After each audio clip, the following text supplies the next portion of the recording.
Hey guys, Steven Martinez with the American Dream. I just want to say a big thanks to all our supporters and fans. It's because of you guys that we're able to keep growing. Having said that, please don't forget to follow and subscribe. It means a lot to us. That's what helps us keep growing. And also, I hope you guys enjoy the next episode. Hey guys, welcome back to the American Dream podcast here with a very good friend that I've known for almost 10 years, professional goalkeeper for LA Galaxy, my boy John McCarthy. What's up, brother? Good to have you, man. I'm so happy you're in Houston. Yeah. Man, we go way back, and I'm really going to enjoy this podcast. We've had a lot of retired professionals come in that, they'll be professional in their sport, and then they go into business, and we talk about entrepreneurship and all that good stuff, but no one in soccer or football. 101, first time. So for anyone who doesn't know John, tell me a little bit about your story on how, when you grew up and how you got to where you are now. Yeah, so I'm a kid from Philly through and through, grew up blue collar. And then grade school, high school, college, all in Philadelphia. Went to a small D1 school in Philly, LaSalle University. Played soccer my whole life. Didn't really have a backup plan. All I cared about was playing soccer, and had an internship in college lined up with J&J, and turned that down because I'd missed too much soccer time.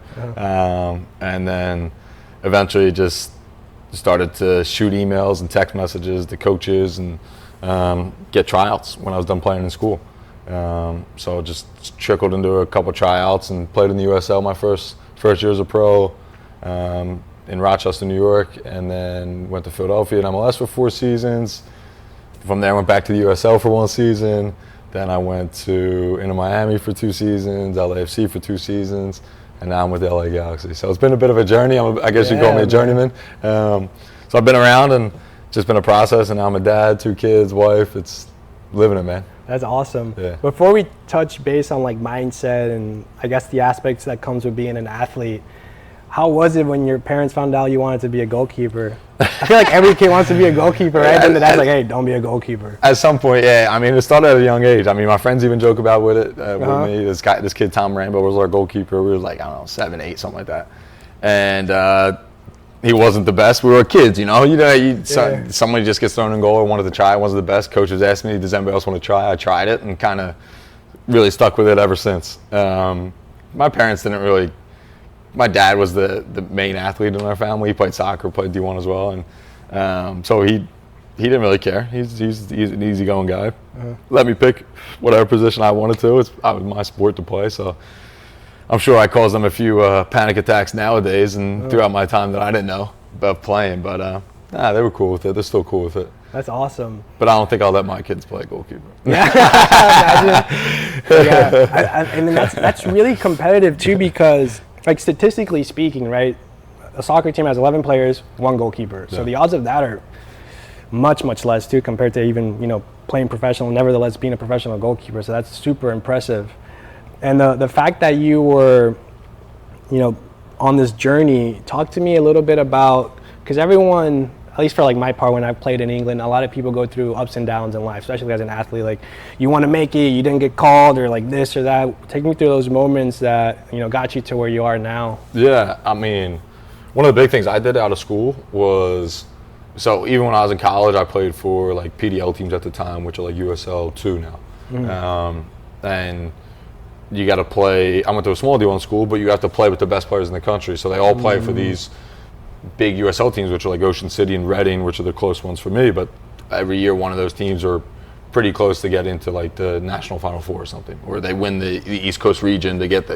So those 2 teams had recruited the top players in the country. So for me to play for those was knowing that I could easily compete with the guys that are playing at Syracuse or Stanford or Duke or wherever these guys were coming from. To know that there's no difference. They just got to play at a big D1 school. I got to play at a little D1 school. So right off the start, I knew that I could do it. And then when I finished playing college, I was guessing emails. I was out there cold calling, just boom, boom. Yeah, kind of all right, I play for LA Galaxy, J McCarthy at LAGalaxy.com was my email address. Okay, well, let's do that for every single head coach across MLS. And I shot every single head coach, every single assistant coach, every single goalkeeper coach, and email. Change your name. And I'll be honest, I messed up 3 or 4 by saying let's say hey, LA Galaxy, which I was actually sending it to Philadelphia. And I botched it. After I sent it, because I was doing it for like 3 days straight, and I made sure I didn't miss like any teams. I did it for all USL teams, and I started just scraping through to make sure I could get like a tryout. All I wanted was a tryout.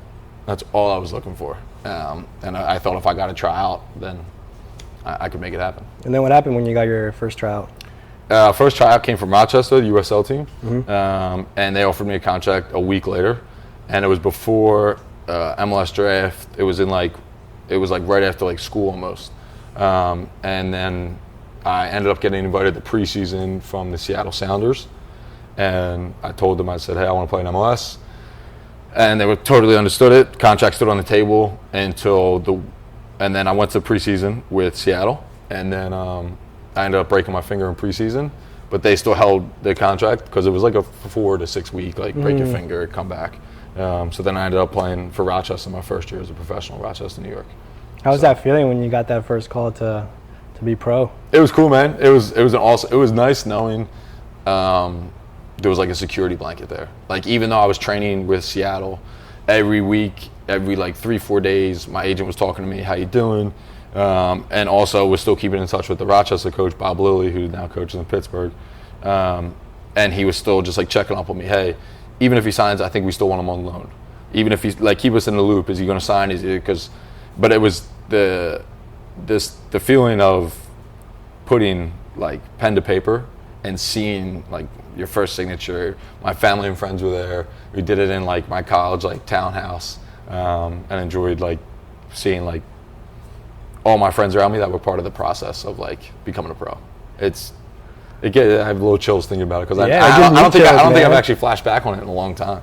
So it's a great feeling. So it's a dream moment. Absolutely, man. So many people dream of being a professional athlete, and it's not easy. So congrats to you. So whenever you sign pro, I think there might be like a misconception of people thinking, all right, cool, like he's pro, like you're good. But like, is that the beginning? Did you have to get more disciplined, more focused? Yeah, you got to find so I'm 33 now, but I think for me, I felt it almost like every 5 years.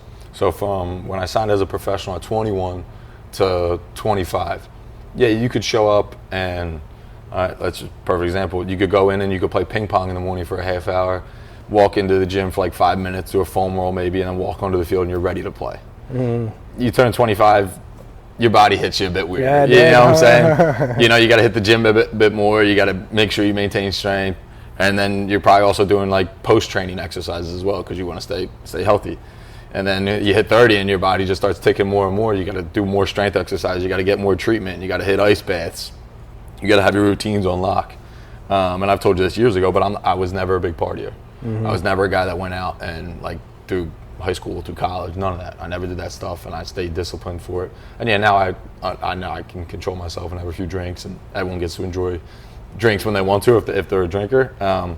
But those are things that you do have to maintain and you do have to control, and you do have to have a certain rhythm and system every single day, which I do have. Who instilled that discipline and routine in your life to maintain good habits? I would think my dad did. Nothing like, it's not like he, nothing like extremely crazy, but he was a guy that's like, yo, we would always be at practices early. You got to make sure you stretch. You got to make sure you warm up and stretch. And then when I got older and I got into college, you always got to take care of your body after work. You can't just like, and I instilled that at our team every day after training. I made sure that our coach put 5-minute timer on. We just sat there and we just stretched for 5 minutes. So it slowly started to trickle into like creating my own routine, because now I need it as a professional. And then I was speaking to strength and conditioning coaches where I've been to have a certain routine, or would this work, can this work? And they also come up with their own plan, and we try to mesh it together of what has worked for me, because I'm not new in the league. I'm not like a 1-2 young guy, 22, 23 years old, that needs to be like, hey, every Tuesday, Thursday, you're in the gym. Me personally, I'm in the gym 4 days a week. Damn. Yeah, I do leg exercises, I do push-pull exercises and abs, and then that I do it before every training session, almost 4 days a week, because we play twice a week. You have 1 day off. So I have my own routine. And post, I have a 22-minute foam roll stretch ice bath session, and it's very easy to I got it down to minutes. Yeah. But I think it just comes from, at a younger age, you have to like you'll have this moment of regret if you don't do it, but you'll never regret it if you do it. I like that idea because I think sometimes young people have a misconception of like, oh, I'm young, like it's fine, I can drink or I can get away with this. Yeah. But in reality, like, okay, yeah, sure you could, but you're not going to get to that level of consistency and discipline to get to that next level. Yeah, and I get it. I mean, I almost transferred when I was in college because I couldn't take I was so focused on, like I still am so focused. I don't care about winning. Like I don't care how we do it. But if you're not on the same page as me, I feel like I'm going to yell and scream at you because my mindset is like, like I just care about winning. But you're out there drinking, partying 3 days a week. What's that going to do? Like, your performance is going to downfall my performance because you're not performing at the same level that I want to perform at. And like I said, you want to go out and have a couple of drinks, you want to go out once a week, go for it, man. But if you don't show up and you don't train and how I think you should train and how I'm training, yeah, I'm going to lay into you. I love that. Are you also strict with your diet? Are you pretty... I'm pretty into it. Actually, this year I've been pretty good with, I think I've only cracked like twice. I got out of sugar. Really? Yeah, and like not like no added sugars. So like I eat like fruit and stuff. Okay. But no like added sugars. Like I don't like we were talking about coffee or espressos. Yeah. Like I used to put forget the name of the sugar, the blue little Splenda? sugar. Nah, not Splenda. One of the little blue sugar packets. Okay. And I used to like 2 of them every day. Boom, down. And I was like, let's just cut it out. I just wanted to try it. There was no real reason behind it. And I realized I have zero cravings for any type of candy or any type of dessert or any type of anything. You're lucky. Dude, I gave it up. I just decided to try it, man. And like I don't have, because I used to eat like chocolate or like I was a big like, what is it, Reese's eggs for Easter, the Easter eggs. Those things I used to buy, like when they came out, I would go buy like 10 bags and just like stick them on my freezer. And maybe have like 1 a day and just like crunch on them with 2 a day, you know. But now I just have zero cravings. Does that include junk food? Like you'll have like a hamburger, Peaks, In-N-Out, anything like that, or is that? I have In-N-Out. Yeah. I have In-N-Out, but not like I don't have like, but I don't crave. I'm like nothing of like dessert and sugar, like candy. I don't crave it. Cake, cup, anything, dude.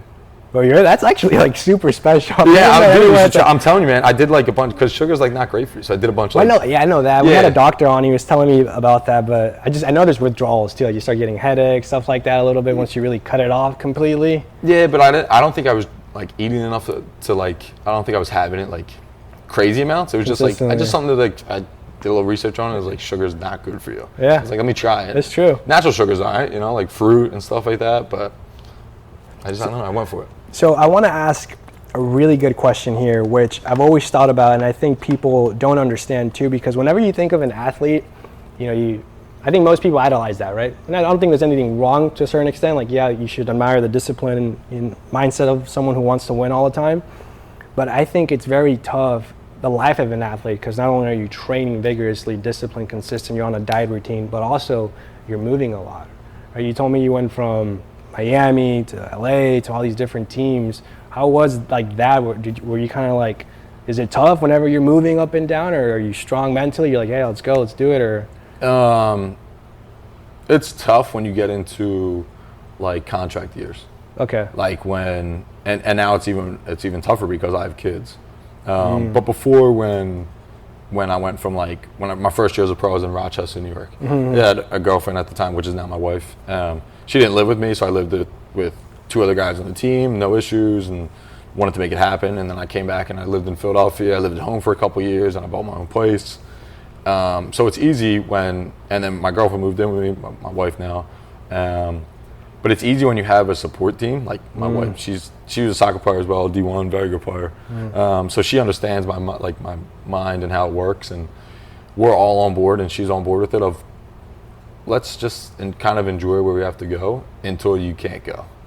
Wow. Yeah, so she's cool with it, and I want to play. I've said this before. I want to play at the highest level. I want to play till I'm 38. Like I want to go and I want to compete. I want to win. I want to be the number one. Like I want to do whatever it takes to play and push myself every day. And if at 38 a coach goes, yo, bud, you're slowing down a little bit, like give me till I'm 40, give me like 2 years of I can mentor some kids and really try to help them out. And if I can go longer, I would love to go longer, but like I think 38 is a very realistic number for me. Absolutely. I think goalkeepers, as they start to get more mature, they experience, they start to even get better. Yeah, and I think I've felt that actually over the last, like, I think 3-4 years now, I felt a little bit of more consistency and calmness and understanding what it takes for me to be at my best. So it takes a while as a goalkeeper, but yeah, we're cool with just moving and living and kind of going anywhere for the next couple of years. I think until my kids go to school, so a couple of years, then I would feel bad to have to keep moving year after year. But we'll go wherever it takes to. So with your wife in mind, I know you said you guys met in college, correct? Yeah. How important has she been in general, like from the sports world to personal? Like, has she been a significant factor in your life? Yeah, 100%, man. Like, we started dating in college, and she knows the game, and she understands where I'm at and how I work, and what I need after I win, what I need after I lose, and what do you need when you lose? She tells me if I'm bad, man. Oh, like, really? yeah, she's like, what were you doing? Like, she like, I need that. I don't need to be like, tough one today, man. Like, you can, no, like, what were you doing? Pick it up. Like, you're better, you know. She's always in my corner, and I don't know, whatever she says, she means the best by it. But she watches soccer. She loves soccer just like I do, and she's there for me. So to have that support makes the mental, like, I don't need to worry about like my off the field life. You know what I'm saying? It's as easy as it gets. She's the best. She takes care of the kids as much as I take care of the kids, but she's, for the mental side of the game, it's huge to have somebody in your corner. So as you're going through this professional career mindset, you have a partner that's supporting you, which is phenomenal. I've noticed a lot of people have a common denominator, right? And it's having that support system that you mentioned. What creates that competitive mindset within you? Like, obviously you want to win. And I think a lot of people, successful people, have that in common, right? We want to win, we want to be competitive wherever it is. But what created that chip in your head? Was it your childhood, or was it the way you were brought up, or there was a moment in your life where you're like, I want to win? Yeah. I think my family knew that I was a sore loser at a young age. Oh, really? Yeah. Even my cousins and stuff. I remember going to like parties, and you play knockout at like Easter parties or Christmas parties, and you'd be outside playing knockout. What's knockout? Knockout's a basketball game where like in line, and like if like horse. Like, so it's a different game, but like, okay, you would shoot first, and from the free throw line to the three, and if you made it, you give it to the person behind me. Okay. So then the person behind me is trying to make it before I do, and if they make it, I'm knocked out. Got it. And they would never let me win. They'd push the basket, and like everyone was older than me, and I'd be in like tears. I'd be pissed. So little things like that, where I just like, I think, what, like, one of the things I said, what's fun? Winning's fun. What's one of the funnest things I've ever done is winning. You know, like, I just had this thing in me, like, when you win, it's the best feeling. You work so hard to win, like, you get to enjoy it. When you lose, yeah, you should be pissed off. So at a young age, I just found this like little niche in me, playing basketball or playing soccer or playing two-touch or anything. It didn't matter. Ping pong. I just wanted to win. I don't know what it was. Like, winning was fun. Winning is fun. I'll never not have fun winning. I love that, man. So if you ever, so let's say you. There's no like easy way to put it. I don't know. It was just like one of those things at a young age where like, I think I realized probably when I was playing basketball, like I said with my family, it's just like when I'm playing with my friends 3-on-3 and like you're like messing around, joking, and like, dude, why am I playing 3-on-3? Like, you want to play to win, or we out here to have fun? You know what's fun? Winning. Let's take it serious for like 6 points, and then we could like laugh about it. I like to win. I don't like to mess around. I'm not going to waste my time. I was a kid. I don't know. I'm weird like that. And it's funny you mentioned that when you said the family story. So my girlfriend, she's 11 siblings. Wow. And they do like a Christmas, yeah, I know. When I first met, I was like overstimulated. So they do like a Christmas Olympics. And they'll do like sprinting, push-ups. So they did this push-up contest. And I promise you, I got 57, man. But they counted 54. I had 57. Anyways, I got second place. We're in about to enter August, and like, dude, ever since that, I started doing push-ups every day. Yeah? Yeah, like I was like, my employees would be like, "You, what are you doing?" Like, dude, I'm not gonna lose this freaking Christmas one night. So I get it. Christmas parties coming up. I don't even care about getting big. I just want to win. Yeah. So, dude, it's the drive, man. It's just that little edge of like. I agree, man. So take me through that beautiful moment in the penalty shootout when it was LAFC. Yeah. Versus Philadelphia Union, your former club. Yeah. That's crazy, man. Yeah, That was so I've always said this, Philly will have a special place for me because like I left on good terms. I wanted to leave. They let me leave and move on because I wasn't playing and I had to try to play. So I wish it wasn't against them, but that moment will never. Yeah, there might be another PK shootout in a final or any situation, but that moment will, like, you can't recreate going from the starting goalkeeper, breaks his leg, gets a red card, we go down a man in the second overtime, get subbed in, and we get scored on, and then you think it's over, and there's 10 seconds left in the game, we tie it up, and it's like, what the hell just happened? And then you go into PKs, and you just, like, when we went into PKs, I had this mindset of, like, I got it, we're going to win, I got it. I need to get one. I was like, if I get one, we'll get it. Andre saves the first one. I'm like, damn, he saved the first one. Yeah. Then they shoot one over. I'm like, we got this. Save another one. Saved another one. Over. It was I'll never not smile telling this. It makes me smile, man. Dude, telling anything about that situation, about that game is insane. It is absolutely insane. So in that, like, moment, right, like, they put the ball down, boom, right, they're spinning back, and you're just in the line, you know, making sure you're compliant, you know. What's going on? Like, are you just, like, you have thousands of people around you? Are you just, like, fully just, are you looking at the player? You're looking at the ball? What's going on in that specific moment? Do you know if you're going to go left or right? Do you already predetermine it? You don't have to give me your secrets, but you know what I mean? See, I won't tell you exactly what I was thinking on that day, but I'll tell you, because I was only like 2 people or 3 people that know exactly what I was doing in that moment.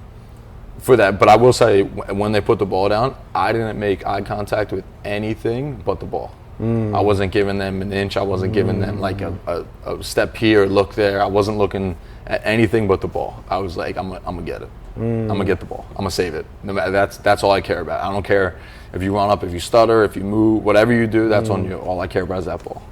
So it was crazy. Like, I don't know why I did that on that day, but it was just like, I was totally adrenaline locked in, as focused as you could be in that moment. Let me ask you a quick question, kind of just analyzing what you're saying. I know there's some goalkeepers, the one from Argentina is really big on it, Martinez, with, like, the whole mind trick stuff. Yeah, he's crazy. You think that's like, does that work in your opinion? Or? For sure, because like it's a big part of Gareth Bale. Like, I've talked to him and I played with him at LSC, and I was like, there's no pressure on the goalkeeper in PKs. Why is there pressure for us? There's no pressure. You're shooting from 12 yards out. Where's the pressure in that?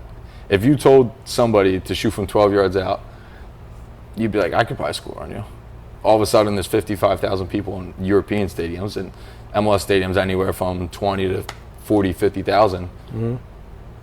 Now they're screaming loud as can be. They want you to score, and if you don't score, there's pressure on you. So there's no pressure on me to save it. I believe if you gave me 5, I think I can get one. That's where my mindset's at. The Emi Martinez thing, yeah, he's different with, like, bouncing around, making noises and making faces and throwing the ball, little antics. Yeah, it might give them that lapse of, like, okay, now they're setting the ball up, and all of a sudden they're thinking about, like, what is this guy doing? Now they're not just focused on the ball. Now they're not just focused. So, like, I understand, and there has been that, like, psychology battle that you have to win. But for me, it's like, so keepers for sure have it easier than the kicker. Sure. I would think so. There's a high, like, 70-some percent, 77, 78% chance of the shooter scoring in a PK shootout. It's a high chance. I mean, you played. It's a huge goal. Yeah, I mean, realistically, you should score. That's true. Yeah, you should. You can go down the middle. You can go left. You can go right. You can go high. You can go low. But yeah, people miss. That's the crazy part. Yeah, it happens, man. It happens. But for me, it's like, I don't know. There's no pressure in those moments. So the final kick, and then they score, and you guys win. What goes on through your head, through your heart, through your adrenaline? People, you know, when they score in the overtime, or when we score? When you guys scored the winning PK, like, what went through your mind? Because I feel like a lot of people, whether they're kids or people, fans too, you know, everyone dreams of playing professional. They want to see how that feels. Like, what was that sense of feeling that you were feeling the moment you realized you won? I got the chills. So, like, when it happened, I didn't know we won. Elia Sanchez scored. I swear, I didn't know he won. You thought he missed or something? No, he scored. No, I know, but did you think he? I didn't know that was a winning one. I didn't know. Like, I wasn't keeping track of it. Like, I was just like, I was in the moment. I was like, so, and then, like, thinking back on it, looking back on it, all I did was like I put my hand up and I was like yes, and I was walking to the goal for the next shot. I was going in, like I was walking there, and Eli runs to me, and when he jumps on me, I got like scared because I didn't know who was jumping on me. Because like I was like, what is it? Like I saw him probably like 2-3 yards, and I was like, whoa, and I was like, what is this? And then he like jumped on me, and then I just see everybody sprinting. Got the chills, man. It's crazy. Everybody just sprinting my way, and and can I curse? Yeah. And I literally was like, oh fuck, we won. I literally was like, oh, like then it all just like hit me. What's the first thing that came into your head? Obviously, you're excited, you're adrenaline, but in terms of like, did you think about like your wife or your kids or your family, or what went on through your head there when it happened? It was just like I said, I couldn't believe it. I was like in tears, like no way. Like you dream of these moments. Like I talked about it with people like the day before. I talked to my family, like, what if I go in? What happened? Like, what would you do? And crazy, just a crazy. Like I said, that game will never be recreated. And then after about like 2-3 minutes of like hugging my teammates, I was on the one side of the goal. I knew where my family was sitting, so I wanted to go and just like see them. That's awesome. And I was in tears, and I was like looking at them. I was looking for my dad. And they see you as a little kid, man. Yeah, like we did it. Like, and all I see is my mom, my brother, and his girlfriend, and my barber, this guy Zach, who I got tickets for at the time, was sitting next to him, and I was like, "Where's my dad? Where's dad? Where's dad?" He was upstairs with my wife in like the family section. And I didn't know where that was because she texted the family group chat, "Can someone come sit with me? I'm panicking." And then he went up to sit with her. That's funny. So then I didn't get to see them until they got down to the field, and then it was just like, it was crazy, man. Crazy. That's awesome, man. Yeah. Crazy. And not only did you win it once, twice now. Yeah. Was the second feeling the same as the first, or was the second a little different? Does it change? Or? No, the feeling of winning never changed. Like, same thing. Like it obviously was different now, PKs and all the dramatic of it. That stuff was like cinematic. Yeah, I was the backup at LAFC at the time, and then the second year when Max was injured, I became the starter and stuff. So then I went to Galaxy, and then I was the starter the whole season and went the whole season as number one and won the whole thing. So like that was a statement in itself that like I deserve to play, I deserve to win. I'm a winner. I've done it once, I've done it twice. And I remember that final whistle blew down in the far corner, and it was like same thing. Put my hands up in the air, and I just collapsed in tears. And one of the coaches came up to me, a goalkeeper came up to me, and the backup goalkeeper Brady Scott and the assistant Dan came up to me, and it was just like awesome, man. It was like we did it. Like he did it from start to finish. Great season. We deserved to win it. We were probably one of the best teams the whole season long. But it doesn't change the feeling of winning. Do you guys get like a ring? Or yeah, we got a ring. Yeah, we got a ring. I got a ring for LAFC, a ring for LA Galaxy. That's sick. Yeah. So it's cool, man. I got them locked up. So for all the soccer fans out there, you've gotten to play with and against. Oof. And I'm going to make sure we'll keep this on the air too. We're going to show that scene right now during this podcast. I'll have my editor put it where you saved that one-on-one with Messi. That was crazy. How did you feel? You're like, bro, how is it? It was cool, man. It was cool. Everyone knows that game was massive. It was his first year in MLS, or I think it was his second half of his first year. Like he came in the summertime, I think. Played the couple months, and then so it was cool, man. One of those massive games that he's the greatest player of all time, if not the argument with Ronaldo up there. Should be the greatest player of all time as well. I don't think many people will debate that. So it was cool to play on the field with them and meet them and say what's up. And obviously they smacked us 3-0, which isn't great. I was pretty pissed at the end of the game. But did make a save against them, and good save. I did trade jerseys with them. Did you? Traded with them, which because I couldn't believe he still had it on after the game. And then I asked him to sign my gloves as well, so it was cool. That's awesome, man. Yeah. So with teammates, who would you say was some of the most, like if you had to name top three football players, soccer players, that you're like, man, these guys are just next level? Top three? Yeah. People are going to be pissed at me for forgetting them. So, Chiellini, center back. Monster. Just IQ and movement and simplicity and how he defends and professionalism. by far. Talent, Gareth Bale, unreal. In terms of technique, speed, what are we talking there? Everything. Really? Everything. It's like a whole different level. Everything, man.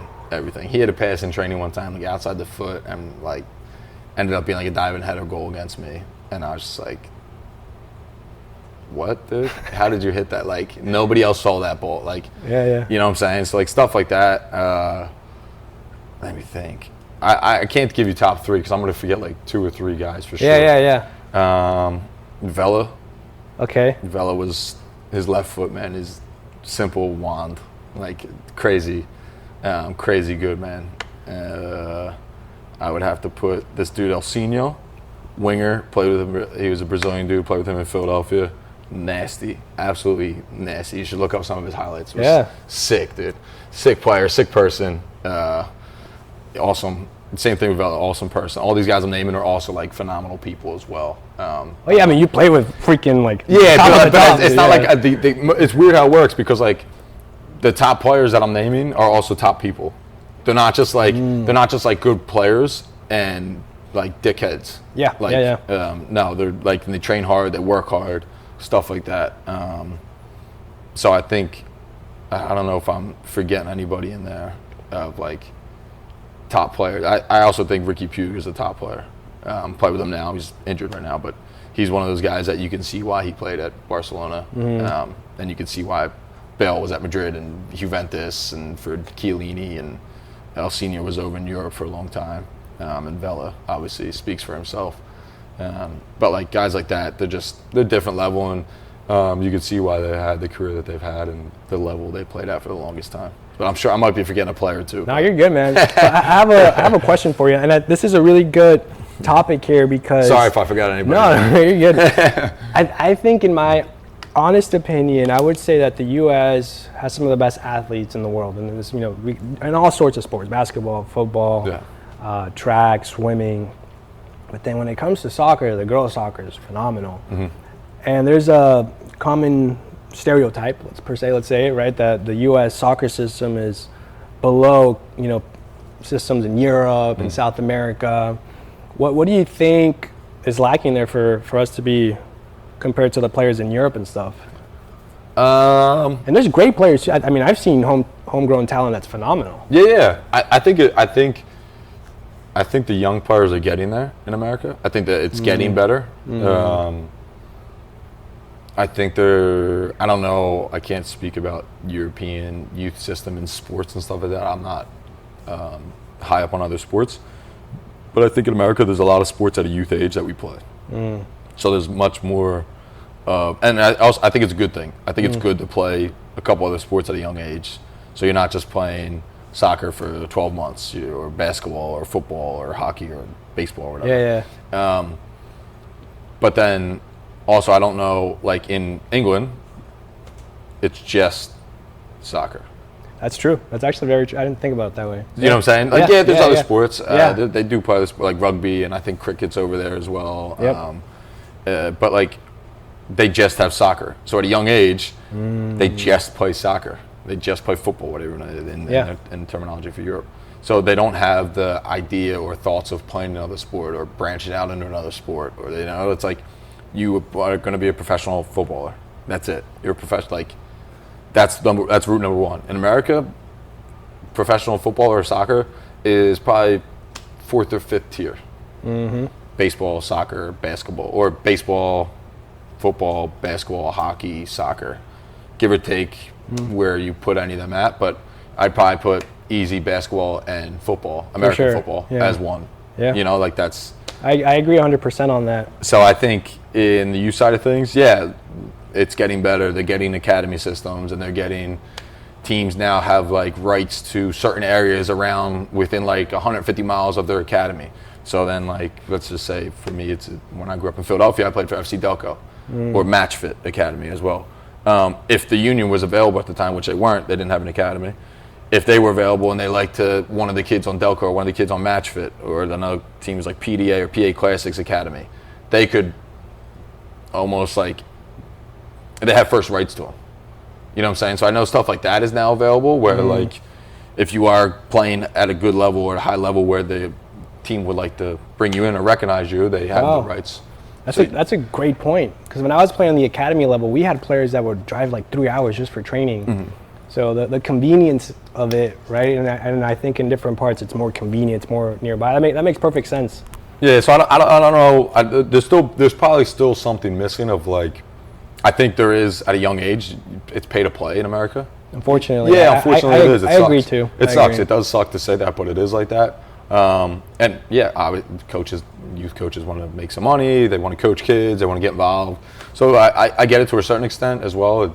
You have to pay to get your kid where you want them to be at, and it's tough.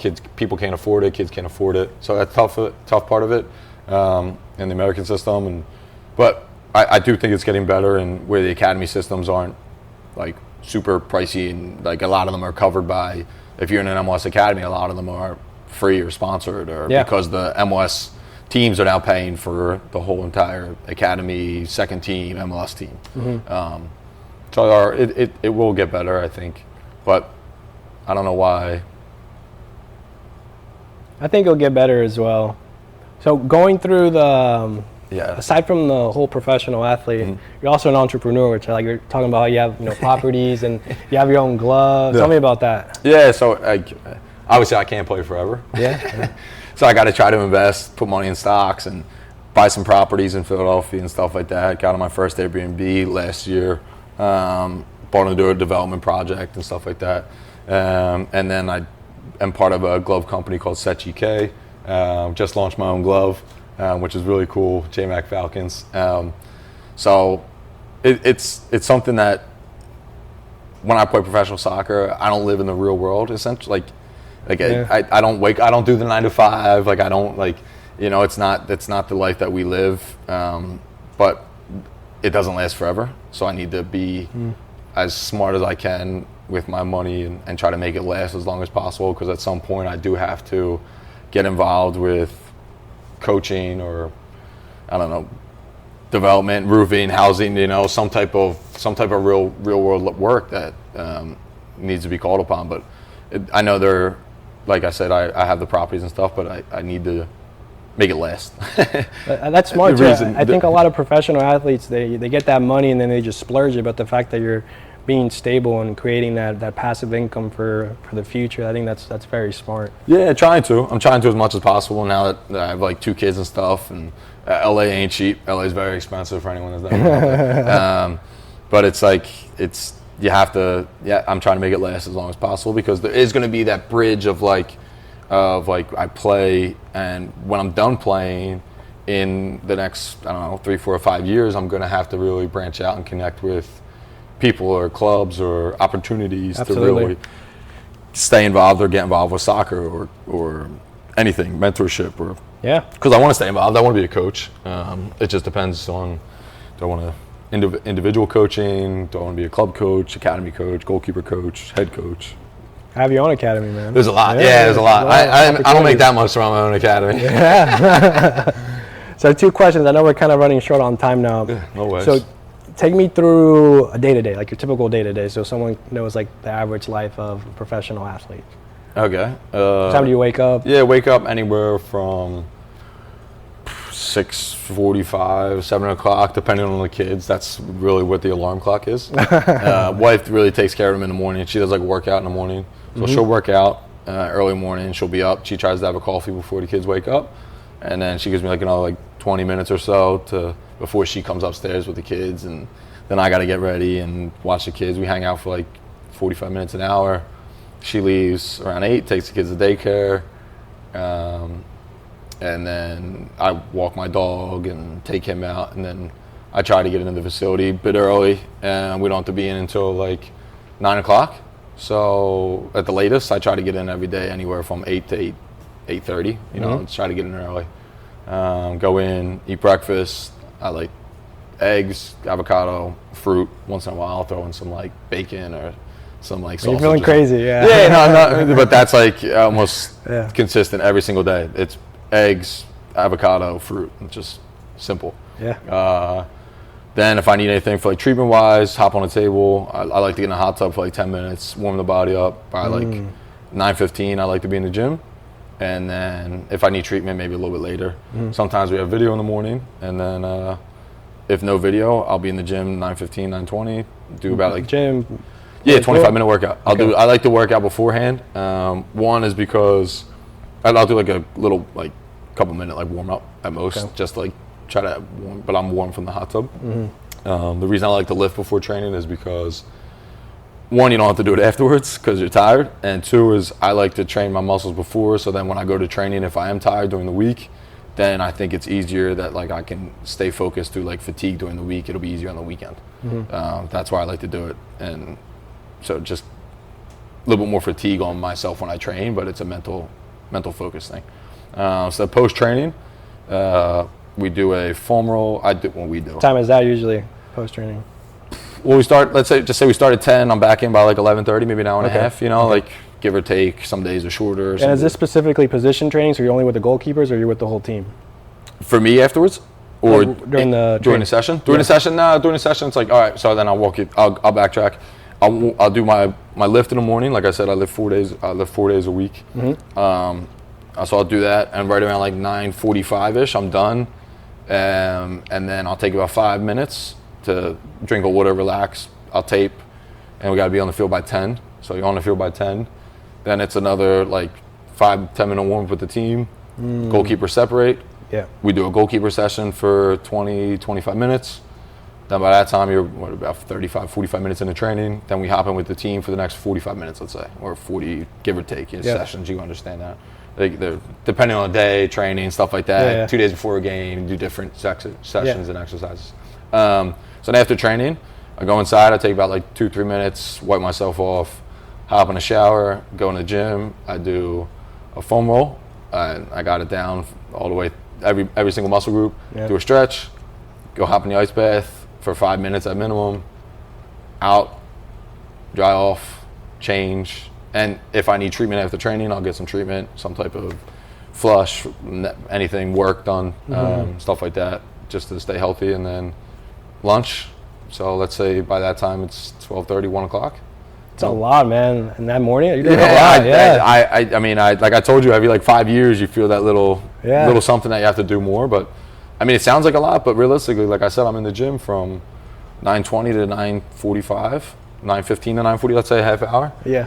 Half hour work in the morning, half hour work in the afternoon. You work out for an hour and a half on the field. It just comes down to like the mental routine of like I hold myself accountable, and I had the feeling of like I've said, I had the feeling of you have more regret when you don't do something. You never have regret when you do it. It's true. You know, you're not gonna like push-ups. If you don't do your push-ups today, you're gonna be like, and I do push-ups every day. I have a routine as well. But if you don't do them, you're gonna be pissed at yourself. But if you did do them, you're not gonna be pissed that you did them. You know. So then 1 o'clock hits, 1:30, home, coffee, espresso or something like that. Talk to my wife for a little bit, take my dog for a walk. Kids aren't home, they're at daycare, get to relax, check up on some. I like to collect cards, sports cards. Okay, nice. Yeah, I like that. I think it's cool. Like football, baseball, all of them, or specific? Football, basketball, soccer. Okay, yeah. Nice. I've gotten to baseball a little bit just because I know there's like some big players out there. Do you do the Panini one for the World Cup, where you have like the players and stuff, and the? What's that? It's like for the World Cup, they have like that magazine and like all the teams. Oh, film in and stuff like that. Yeah. No, I haven't done that. Okay. So then I check up on if anyone has like bought anything, or I gotta like ship it out or something like that. Okay, cool. And then just play some video games, relax. Kids come home around like either I'll pick them up or my wife picks them up, like anywhere from 5:30 to 5:45. Sometimes earlier if I want to pick them up earlier. But I like some downtime in the afternoon, a couple hours to relax, catch up with my friends on the East Coast, play some video games, eat some dinner, hang out with the kids for the next 2-3 hours before they go to sleep by like 7:30, 8 o'clock, and then chill. Call it a night. I love that discipline, man. It's pretty routine, and that's what it takes. Yeah, I appreciate that. I do appreciate that. It's a different. You have to have it. It sucks sometimes, but you just gotta do it. If it was easy, everyone would do it, right? Yeah. That's just life in general, whether it's sports, business, whatever the case may be. So this is my favorite last question, bro. It's exciting for this one. All right. I have to ask you, man, your starting 11 I'll make it easy. So you got to do goalkeeper 4-3-3. So you got to pick your all-time favorites. That could be retired too. So All-time favorites? yeah. Just have ever played? Yeah, so like for example. Not that I play, like anyone? Yeah, anyone, Oh, okay, anyone, okay. yeah. Okay. Favorite goalkeeper of all time is Edwin van der Sar. Okay. Manchester United legend. Okay. He was tough. All right. So then, fudge, you put me on the spot. Yeah. Or you could do center backs. 2 center backs. 2 center backs. I'll go with Giorgio Chiellini as my left center back. Good choice. My right center back will have to be. Oh man. I left this guy out, Martin Caceres. I played with him at LA Galaxy. Uruguayan center back, awesome center back. But I maybe put like Vidic in there. Okay. Vidic from Man United, or Puyol. Puyol. Oof. It would be. It's a tough one. It's a really tough one. I'd say Vidic. Okay. It's really tough. Just because I'm a Man United fan. That's the only reason why he wins that battle. Fair enough. Left back, I'd go with Marcelo. I agree. Marcelo, I'd go with. Oh, it could be Philip Lahm. Fudge. It's okay. You got your option A and your option B. Yeah, okay. Right back. Right back.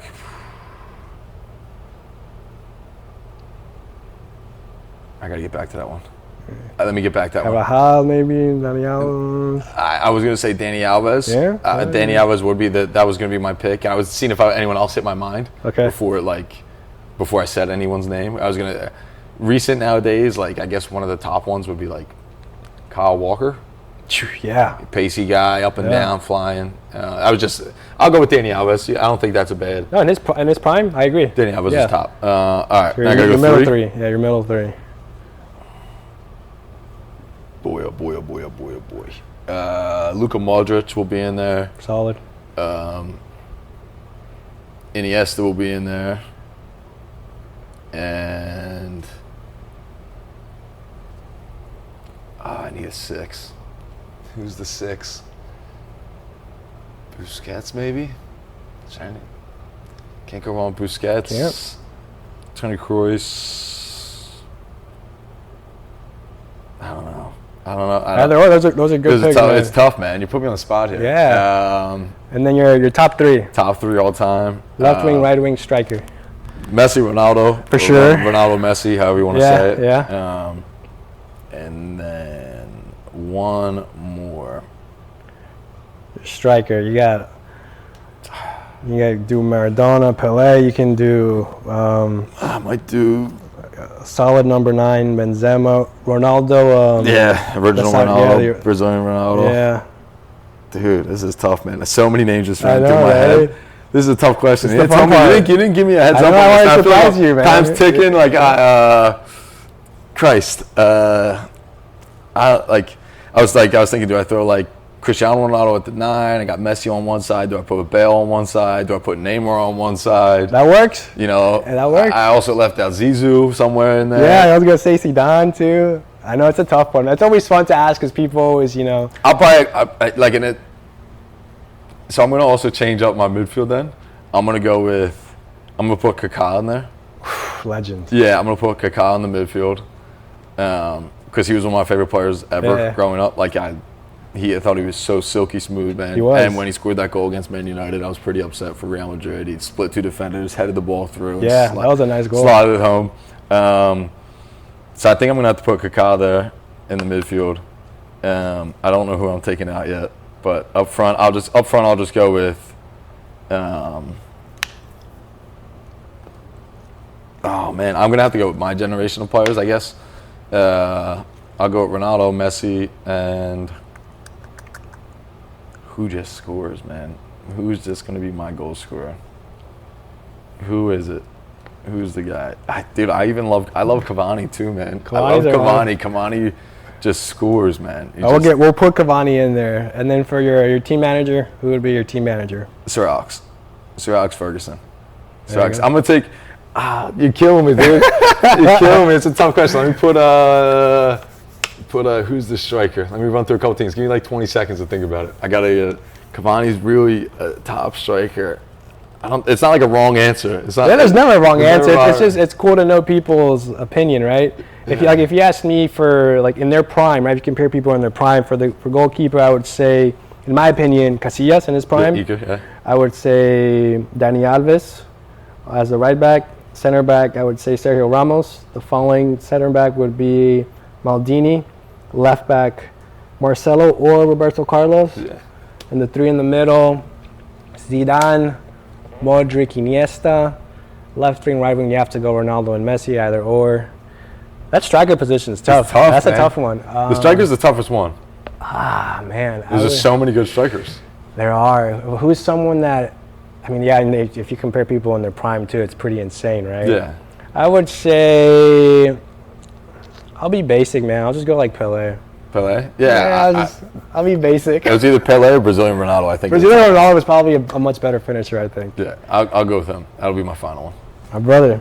Appreciate you, I bro. appreciate you coming into the podcast, man. Anytime you're in Houston, come through. Let me know. Come through, next brother. year, same time. Absolutely. Yeah, there you go. Next year, same time. I appreciate you guys. See you guys in the next one.